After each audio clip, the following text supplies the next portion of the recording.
ക്രൈസ്തവം കർത്താവായ യേശുക്രിസ്തുവിന്റെ ധന്യനാമത്തിൽ എല്ലാ പ്രിയപ്പെട്ടവർക്കും സ്നേഹാവന്ദനം. ഇമ്മാനുവേൽ പ്രയർ വിഷന്റെ ഉറവ് എന്ന ഈ പ്രോഗ്രാമിലേക്ക് ഏവർക്കും ഹാർദവമായ സ്വാഗതം. കർത്താവിൽ പ്രിയരെ, എല്ലാവരും സുഖമായിരിക്കുന്നു എന്ന് കരുതുക. എല്ലാ പ്രിയപ്പെട്ടവരെ ഓർത്തുകൊണ്ട് ഞങ്ങൾ പ്രാർത്ഥിക്കുന്നു. സംഭവങ്ങൾ കൊണ്ട് നിറഞ്ഞതായിരിക്കുന്ന ലോകത്തിൽ അനുദിനം ഓരോ നിമിഷങ്ങളും നമ്മൾ ഓരോ ചുവടുകൾ വെച്ച് മുന്നേറുകയാണ്. ഈ മുന്നേറ്റത്തിൽ നമ്മുടെ മുൻപിൽ ഒരുപാട് ലക്ഷ്യങ്ങളും കാഴ്ചപ്പാടുകളും, നമുക്ക് ചിലതൊക്കെ നേടുവാനും നേടിയെടുക്കുവാനും അറിയുവാനും മനസ്സിലാക്കുവാനുമുള്ള ഒരുപാട് കാര്യങ്ങൾ നമ്മുടെ മുൻപിലുണ്ട്. ഇതിന്റെ മധ്യത്തിൽ പലപ്പോഴും തളർന്നു പോകുന്ന സന്ദർഭങ്ങളിൽ നമുക്ക് ബലം നൽകുന്നതും ശക്തി പ്രാപിക്കുവാൻ കഴിയുന്നതുമായ ദൈവവചനമാണ്. ഈ വചനത്തിൽ അധിഷ്ഠിതമായിരുന്നുകൊണ്ട് ദൈവ ആശ്രയത്തോടുകൂടെ ദൈവകൃപയോടുകൂടെ പ്രാർത്ഥിക്കുക എന്നുള്ളതാണ്. യേശു കർത്താവ് ഈ ഭൂമിയിലായിരുന്ന സമയത്ത് പറഞ്ഞു, 2 പേര് എൻ്റെ നാമത്തിൽ എന്ത് യാചിച്ചാലും ഞാൻ നിങ്ങൾക്ക് നൽകിത്തരും. അപ്പോൾ നമ്മുടെ ജീവിതത്തിലെ ഏതാവശ്യങ്ങളിലും പ്രാർത്ഥനയോടെ കടന്നു ചെല്ലുന്ന ഓരോ വ്യക്തി ജീവിതങ്ങൾക്കും വലിയ വിടുതലുകളുണ്ട്, വലിയ മാറ്റങ്ങളുണ്ട്. ആ മാറ്റങ്ങളെ ഉൾക്കൊണ്ടുകൊണ്ട് മുൻപോട്ട് പോകുവാൻ ദൈവം നിങ്ങളെ ശക്തീകരിക്കണം, അതിനായിട്ട് ബലപ്പെടുത്തണം. കഴിഞ്ഞ ദിവസം നമ്മൾ ചിന്തിച്ച് നിർത്തിയതായിരിക്കുന്ന വിഷയം അപ്പോസ്തലനായിരിക്കുന്ന വിശുദ്ധ പൗലോസും ശീലാസും കാരാഗ്രഹത്തിൽ കിടക്കുന്ന സന്ദർഭമാണ്. കാരാഗ്രഹവാസം എന്ന് പറയുന്നത് സാധാരണ നിയമമനുസരിച്ച് തെറ്റുകൾ ചെയ്തതായിരിക്കുന്ന വ്യക്തികൾക്ക് ശിക്ഷ നൽകിക്കഴിയുമ്പോൾ അവരെ അടയ്ക്കുന്ന സ്ഥലമാണ് കാരാഗ്രഹം.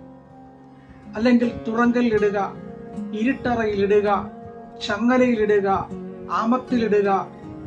കാരണം ഒരിക്കലും ഒരു കാരണവശാലും അത് ഭേദിച്ചുകൊണ്ട് പുറത്തു വരാതിരിക്കാൻ അതിശക്തമായിരിക്കുന്ന ഉറപ്പ് വരുത്തുകയും കാവൽക്കാരെ ശക്തരായി നിർത്തുകയും ചെയ്യുന്ന അനുഭവങ്ങളാണ്. അങ്ങനെയാണ് പൗലോസും ശീലാസും കാരാഗ്രഹത്തിൽ കിടക്കുമ്പോൾ അർദ്ധരാത്രി സമയത്ത് അവർ പാടി ദൈവത്തെ സ്തുതിച്ചു, അവർ ദൈവത്തെ ആരാധിച്ചു. എന്താണ് അതിന്റെ പ്രചോദനം അവർക്ക് ലഭിക്കപ്പെട്ടത്? 3-ാം സ്വർഗത്തോളം എടുക്കപ്പെട്ടതായിരിക്കുന്ന ദൈവത്തിന്റെ ദാസനാണ് പൗലോസ്. പൗലോസ് ദൈവസന്നിധിയിൽ പ്രാർത്ഥിച്ചു, എൻ്റെ ഈ അവസ്ഥ മാറുവാൻ, രോഗം മാറുവാൻ, സ്ഥിതി മാറുവാൻ 3 ദിവസങ്ങൾ പ്രാർത്ഥിച്ചു കഴിഞ്ഞപ്പോൾ ദൈവം പൗലോസിനോട് പറഞ്ഞത്, എൻ്റെ കൃപ നിനക്ക് മതി എന്നാണ്. അപ്പോൾ ദൈവത്തിന്റെ കൃപ അത് തികഞ്ഞതാണ്. അതേത് ശക്തിയെയും, ഏത് രോഗത്തെയും, ഏത് പോരാട്ടത്തെയും, ഏത് പ്രശ്നത്തെയും, ഏത് വിധത്തിൽ കടന്നു വരുന്ന പ്രതിസന്ധികളെ തരണം ചെയ്യുവാൻ തക്കവണ്ണം കഴിയുന്ന ദൈവകൃപ അത് മതി എന്ന് പൗലോസിനോട് ദൈവം പറയുക. പ്രിയമുള്ളവരെ, നമ്മുടെയൊക്കെ ക്രിസ്തീയ ജീവിതത്തിൽ ഒരുപാട് പ്രശ്നങ്ങൾ നമ്മുടെ ജീവിതത്തിലുണ്ട്. പൗലോസിനെ പോലെ ഒരുപാട് പ്രതിസന്ധികളുണ്ട്, ഒരുപാട് പ്രതികൂല അനുഭവങ്ങളുണ്ട്. അതിന് മധ്യത്തിൽ വീണ് പോകാതെ, താണു പോകാതെ ശക്തമായിരിക്കുന്ന വിശ്വാസം പ്രാപിച്ചുകൊണ്ട് പ്രാർത്ഥനയോടെ മുൻപോട്ട് പോകുന്നു എങ്കിൽ വലിയൊരു വിടുതൽ നമ്മുടെ ജീവിതത്തിൽ പ്രാപിക്കുവാൻ തക്കവണ്ണം ഇടയായിത്തീരും. നിങ്ങൾ ഓരോ പ്രിയപ്പെട്ടവരും ഭാരപ്പെടുന്നുണ്ടെന്നറിയാം, ഓരോരുത്തരും പല വിധത്തിൽ ചിന്തിക്കുന്നുണ്ടെന്നറിയാം, പല വിധത്തിലുള്ള നിരാശകളുണ്ടെന്നറിയാം, പല വിധത്തിലുള്ളതായിരിക്കുന്ന അവസ്ഥകളാൽ അത് ഞെരുകിക്കൊണ്ടിരിക്കുന്നവരാണെന്നറിയാം. എങ്കിലും വിശ്വാസത്തോടെ പ്രാർത്ഥിക്കുക, ദൈവം വിടിവിക്കാൻ ശക്തനാണ്. അത് മനസ്സിലാക്കിയിരിക്കുന്ന പൗലോസാണ് അർദ്ധരാത്രിയിൽ എഴുന്നേറ്റ് പാടി ദൈവത്തെ സ്തുതിക്കുവാൻ ഇടയായിത്തീർന്നത്. അതിന് പ്രചോദനമായത് ഒന്ന്, അവർക്ക് ലഭിക്കപ്പെട്ടതായി പരിശുദ്ധാത്മാവിന്റെ ശക്തിയാണ്. ഉയരത്തിലെ ശക്തി പ്രാപിക്കുവോളം നിങ്ങൾ നഗരത്തിൽ പറക്കണമെന്ന് യേശു പറഞ്ഞു. അപ്പോൾ ഉയരത്തിലുള്ളതായിരിക്കുന്ന ശക്തി അവർക്ക് ലഭിക്കപ്പെട്ട് കഴിഞ്ഞപ്പോൾ, പരിശുദ്ധാത്മാവ് ലഭിക്കപ്പെട്ട് കഴിഞ്ഞപ്പോൾ അവർ മാറാനിടയായി, സ്ഥിതി മാറി. അവരുടെ വിശ്വാസത്തിൽ, അവരുടെ പ്രത്യാശയിൽ, അവരുടെ നടപ്പിൽ, അവരുടെ ജീവിതത്തിന്റെ എല്ലാ മേഖല ഏടുകളും അവർ മാറ്റിയെടുക്കാൻ ഇടയായി തീർന്നത് പരിശുദ്ധാത്മാവിനാലാണ്. അപ്പോൾ പരിശുദ്ധാത്മാവിന്റെ നിറവ് പ്രാപിപ്പാൻ ഇടയായി തീർന്നു. ലൂക്കോസ് 11:13 മത്തായി 3:11. 2, കൃപയുടെ ആത്മാവ്. കൊരിന്ത്യ ലേഖനത്തിൽ വായിക്കുമ്പോൾ അർഹിക്കാത്ത ദാനം എന്നാണ് പറയുന്നത്. അർഹിക്കാത്ത ദാനമാണ് കൃപ.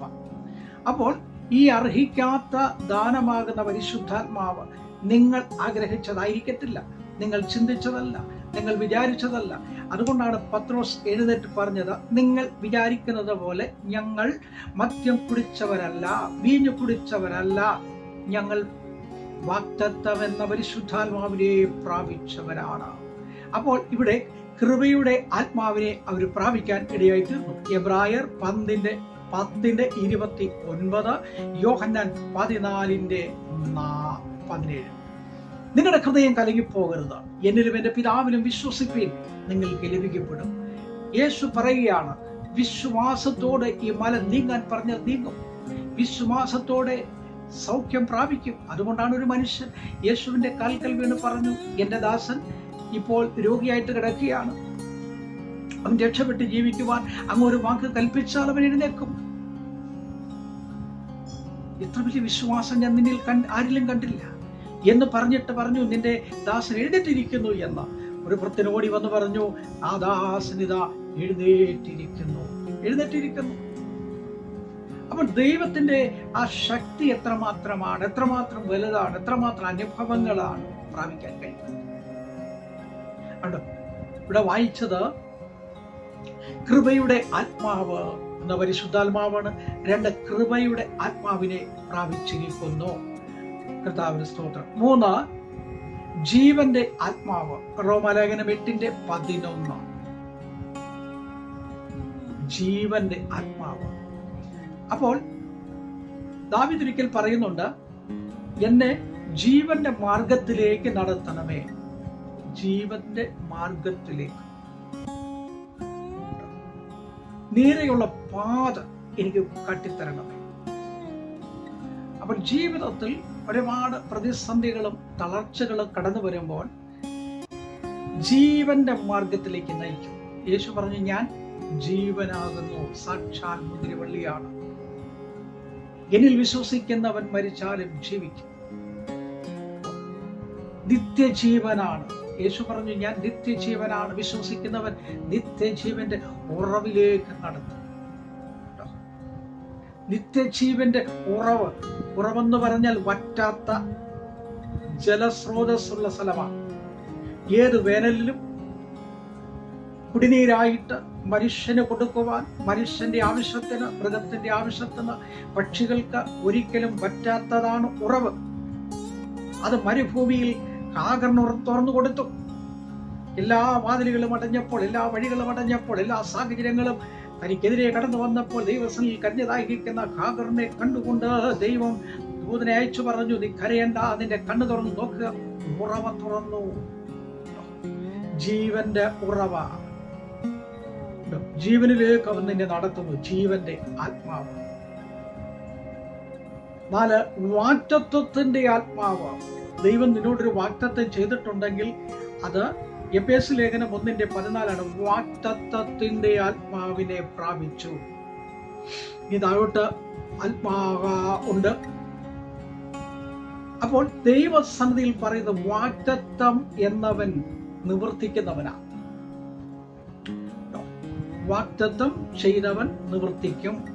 അതുകൊണ്ട് വാഗ്ദത്തം എന്ന അവകാശികളായിട്ട് മുറുകെ പിടിച്ചുകൊണ്ട് നിൽക്കുന്നു എങ്കിൽ നിങ്ങളുടെ ജീവിതത്തിൽ വലിയ മാറ്റങ്ങൾ കടന്നു വരാനിടയാവും. പൗലോസും സീലാസും അവർ അർദ്ധരാത്രിയിൽ ആത്മാവിലെ ആരാധിപ്പാനിടയായി. ഒരു വലിയ മുഴക്കമുണ്ടായി, വലിയൊരു കൊടുങ്കാറ്റടിച്ചു, വലിയൊരു ഭൂമി കുലുക്കമുണ്ടായി. അവരുടേതായിരിക്കുന്ന ചങ്ങലകൾ അഴിഞ്ഞു വീണു, ഇരുമ്പോടാമ്പലുകൾ തുറക്കപ്പെട്ടു. കാരാഗ്രഹ പ്രമാണി ആ ഇരുട്ടറയുടെ വാതിക്കൽ നിന്നുകൊണ്ട് സ്വയം ആത്മഹത്യക്ക് വേണ്ടി ഒരുങ്ങിയപ്പോൾ പറഞ്ഞു, അരുത്, ചെയ്യരുത്, ഞങ്ങൾ ഇവിടെ തന്നെയുണ്ട്, ഞങ്ങൾ ഓടുന്നവരല്ല, ഞങ്ങൾ രക്ഷപ്പെടുന്നവരല്ല, ഭയപ്പെടുന്നവരല്ല. ദൈവത്തിന്റെ പ്രവൃത്തി വെളിപ്പെട്ടു. അപ്പോൾ പുറത്തു വന്നപ്പോൾ ഈ കാരാഗ്രഹ പ്രമാണി ചോദിച്ചൊരു വാക്കുണ്ട്, ഈ രക്ഷ പ്രാപിക്കുവാൻ ഞാൻ എന്ത് ചെയ്യണം? ഈ രക്ഷ ഏത്? ഇപ്പോൾ ചങ്ങലകൾ അഴിഞ്ഞ, കെട്ടുകൾ അഴിഞ്ഞ, ഈ ഓടാമ്പലുകൾ തുറക്കപ്പെട്ട ഈ രക്ഷയുണ്ടല്ലോ, അതിന് ഞാൻ എന്താണ് പ്രാപിക്കേണ്ടത്? നമുക്ക് മുൻപിലുള്ളതായിരിക്കുന്ന ബന്ധനങ്ങളെ അഴിക്കും. അവൻ അഴിച്ച് നമ്മളെ സ്വതന്ത്രമാക്കും. നമ്മൾ ആഗ്രഹിക്കുന്ന നിലയിൽ നമ്മെ കൊണ്ടുവരുവാൻ ശക്തനാകയാൽ ഏൽപ്പിച്ചുകൊണ്ട് നമുക്ക് പ്രാർത്ഥിക്കാൻ. കർത്താവേ, ചില ബന്ധനങ്ങളുണ്ട്, ചില പോരുകളുണ്ട്, ചില പോരാട്ടങ്ങളുണ്ട്, മുൻപോട്ട് പോകുവാൻ കഴിയാത്ത വിധത്തിൽ ഞങ്ങളെ ബന്ധിച്ചിരിക്കുന്ന, ഞങ്ങൾക്കെതിരെ നിൽക്കുന്ന അനേക പ്രതികൂലങ്ങളുണ്ട്. ഞങ്ങളെ വിടിവിക്കും. നമുക്ക് ഒരുമിച്ച് പ്രാർത്ഥിക്കാം. വിടുതലിനായി നമുക്ക് പ്രാർത്ഥിക്കാം. വിജയമെടുക്കാം. പരിശുദ്ധനായ ദൈവമേ, സ്വർഗ്ഗസ്ഥ പിതാവേ, അനുഗ്രഹിക്കപ്പെട്ട നല്ല പകൽക്കാലത്തിനായി സ്തോത്രം. വചനം കേൾക്കുന്ന പ്രിയപ്പെട്ടവരെ അനുഗ്രഹിക്കണം. രോഗികളായി കഴിയുന്ന പ്രിയപ്പെട്ടവർക്ക് സൗഖ്യം കൊടുക്കണം.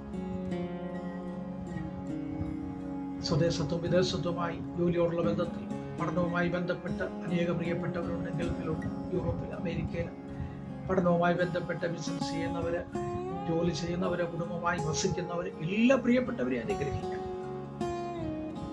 ഇത്രത്തോളം ഞങ്ങളെ അനുഗ്രഹിച്ചല്ലോ, നടത്തിയല്ലോ, യേശുവിൻ നാമത്തിൽ തന്നെ ആമേൻ. Praise the Lord. ദൈവം ധാരാളമായിട്ട് അനുഗ്രഹിച്ച് കാക്കുവാനാണ്.